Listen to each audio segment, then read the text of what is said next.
होनहार छात्र जो आईएएस बनना चाहते थे वो कोचिंग सेंटर में पानी भरने से डूब के मर गए। अब खूब इस समय तू मैं हो रहा है, आरोप प्रत्यारोप हो रहा है, नूरा कुश्ती हो रही है, बतौलेबाजी हो रही है, तू चोर मैं सिपाही वाला खेल चल रहा है। केवल आरोप प्रत्यारोप हो रहा है, लेकिन इस बात की चर्चा नहीं हो रही है कि वो जो नाले का पानी आया वो नाले का पानी नहीं बल्कि भ्रष्टाचार का पानी था। जो 3 छात्र डूबे हैं वो सीवर के पानी में नहीं डूबे हैं, वो नाले के पानी में नहीं डूबे हैं, वो भ्रष्टाचार के पानी में डूबे हैं। भ्रष्टाचार की जो वहां पानी आई थी उसमें डूब गए हो। लेकिन भ्रष्टाचार को जड़ से खत्म करने के ऊपर चर्चा ही नहीं हो रही है। हर साल हजारों लोग रोड एक्सीडेंट में मर जाते हैं सड़क टूटी होने के कारण, और सड़क टूटने का मूल कारण होता है भ्रष्टाचार। लाखों परिवार बर्बाद हो जाते हैं रोड एक्सीडेंट के कारण, और रोड एक्सीडेंट का मूल कारण होता है भ्रष्टाचार। कितने लोग मर रहे हैं भ्रष्टाचार के कारण, फिर भी उसके ऊपर उसको भ्रष्टाचार को खत्म करने पर चर्चा नहीं हो रही है। वैसे बात होगी कि भारत में भगवान श्री राम पैदा हुए, भगवान कृष्ण पैदा हुए, भगवान महावीर पैदा हुए, गौतम बुद्ध पैदा हुए, स्वामी विवेकानंद पैदा हुए, शंकराचार्य जी पैदा हुए, एक से बढ़कर ऋषि महर्षि देवी देवता सब ने यही जन्म लिया। लेकिन इतना भ्रष्टाचार भारत में है, जितना भ्रष्टाचार भारत में इतना सिंगापुर में तो नहीं है, जापान में तो नहीं है, दुनिया के कई देशों में नहीं है। हमारे यहाँ एक्सीडेंट पे, समस्या पे चर्चा होती है, लेकिन मूल कारण स्थायी समाधान पे नहीं। जो वो 3 छात्र मरे हैं वो पानी में डूब के नहीं मरे हैं, बल्कि भ्रष्टाचार की सीवर लाइन में डूब के मरे हैं। और जब तक भ्रष्टाचार खत्म नहीं होगा तब तक कभी लोग रोड एक्सीडेंट से मरते रहेंगे, कभी नाले में डूब के मरते रहेंगे, कभी कोचिंग सेंटर में मरते रहेंगे, कभी बिल्डिंग में आग लगने से मरते रहेंगे, कभी बिल्डिंग कोलैप्स होने से मरते रहेंगे, कभी कुछ ऐसे लगातार मरते रहेंगे, परिवार बर्बाद होते रहेंगे, और फिर उस पर तू मैं होगा, आरोप प्रत्यारोप होगा। एक पॉलिटिकल पार्टी दूसरे पे आरोप लगाएगी, दूसरी तीसरे पे लगाएगी, और खेल चलता रहेगा। मैं अभी भी निवेदन कर रहा हूं, आप समस्या के मूल कारण को समझिए और अस्थायी समाधान करिए।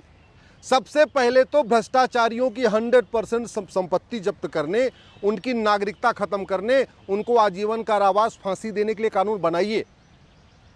चीन में कानून है आजीवन कारावास फांसी देने का, ऑस्ट्रेलिया में है, दुनिया के कई देशों में। चीन में तो कुछ दिन पहले एक कंपनी के जीएम ने एक ठेकेदार से कुछ पैसा ले लिया था, सीधे उठा के फांसी दे दिया। चीन के तो पूर्व कानून मंत्री ने कुछ पैसा ले लिया था, सीधे उठा के फांसी दे दिया। खाड़ी देशों में भ्रष्टाचारियों को फांसी होती है, यूरोप के कई देशों में भ्रष्टाचारियों को फांसी होती है। हम ऐसा कानून क्यों नहीं बना रहे? अल्टीमेटली हमारा 20% बजट भ्रष्टाचार में जा रहा है। थाने दलाली के अड्डे बन चुके हैं, तहसील हमारा कमीशन खोरी का अड्डा बन चुका है, डिस्ट्रिक्ट कोर्ट हमारे में न्याय बिक रहा है, वहां दलाली चल रही है। हवलदार भी ले रहा है, पेशकार भी ले रहा है, तहसीलदार भी ले रहा है, लेखपाल भी ले रहा है, कानून गो भी ले रहा है।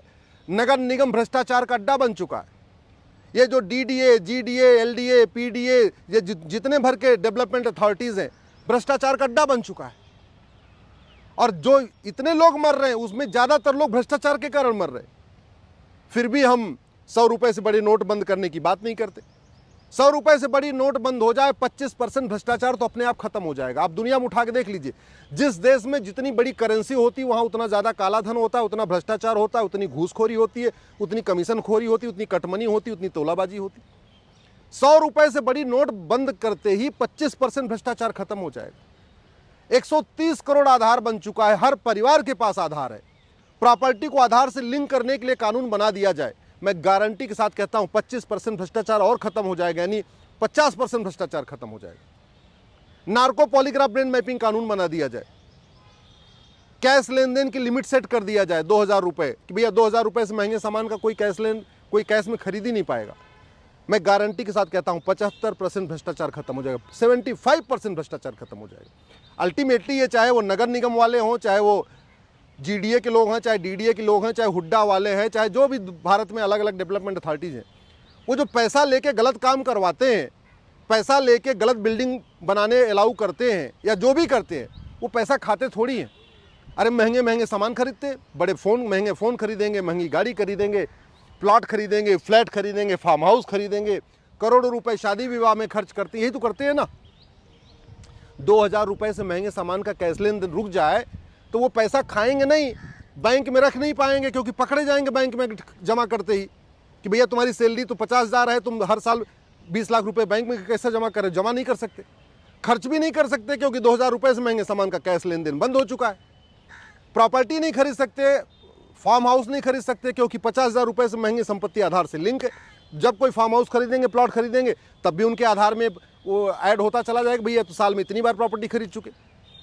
तो चाह के भी पैसा नहीं ले पाएंगे। दुर्भाग्यवश न तो भारत में शिक्षा में संस्कार है, न तो ईमानदारी सिखाई जा रही है स्कूलों में, और न तो कानून का खौफ है। शिक्षा में संस्कार नहीं है, कानून का खौफ नहीं है, इसलिए घूसखोरी, कमीशनखोरी, कटमनी, दलाली, तोलाबाजी सब कुछ चल रहा है। शिक्षा में संस्कार नहीं है, कानून का खौफ नहीं है, इसलिए मिलावटखोरी चल रही है, कालाबाजारी चल रही है, मुनाफाखोरी चल रही है, जमाखोरी चल रही है। शिक्षा में संस्कार नहीं है, कानून का खौफ नहीं है, इसलिए अवैध हथियारों का कारोबार चल रहा है, ड्रग स्मगलिंग का कारोबार चल रहा है, ह्यूमन ट्रैफिकिंग का कारोबार चल रहा है, अपहरण उद्योग चल रहा है, भाड़े पे हत्याएं हो रही हैं। शिक्षा में संस्कार नहीं है, कानून का खौफ नहीं है, और कानून का खौफ नहीं है इसलिए बाकी और भी अपराध जो देश विरोधी का अपराध होते हैं, जासूसी, गद्दारी, सब चल रही है। पैसे, सारे सब कुछ पैसे के लिए होते हैं।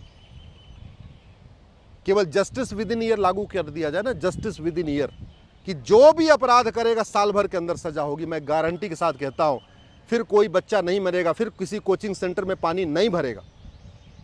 केवल जस्टिस विद इन ईयर लागू कर दिया जाए, 100% प्रॉपर्टी जब्त करने, नागरिकता खत्म करने और आजीवन कारावास, फांसी देने के लिए कानून बना दिया जाए भ्रष्टाचारियों को। मैं गारंटी के साथ कहता हूं, ये सड़क हर साल नहीं टूटेगी, 3 साल 4 साल चलेगी। केवल कठोर कानून बना दिया जाए भ्रष्टाचारियों की 100% प्रॉपर्टी जब्त करने, नागरिकता खत्म करने, आजीवन कारावास, फांसी के लिए। ये जो सीवर लाइन जाम होते हैं ना, थोड़ी सी बारिश होती सीवर लाइन जाम होती, ये बंद हो जाएगी। ये जो सरकारी बिल्डिंग गिर जाती है, उसके छत टूटते रहते हैं, छत गिरते रहते हैं, ये बंद हो जाएगा। भारत की 50% समस्याओं का मूल कारण भ्रष्टाचार है।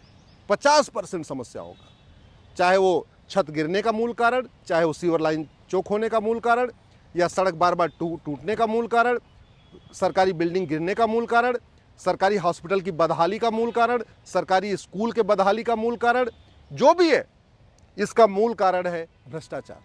और पहली बात तो ये कोचिंग का धंधा इतना क्यों फल फूल रहा है? जानते हैं क्यों? क्योंकि जो पढ़ाया जाता है वो पूछा नहीं जाता। ये भी बहुत बड़ा रैकेट है, और जो पूछा जाता है वो पढ़ाया नहीं जाता। अरे भैया, जब जो BA BSc BCom में पढ़ा रहे हो उसको पूछो ना।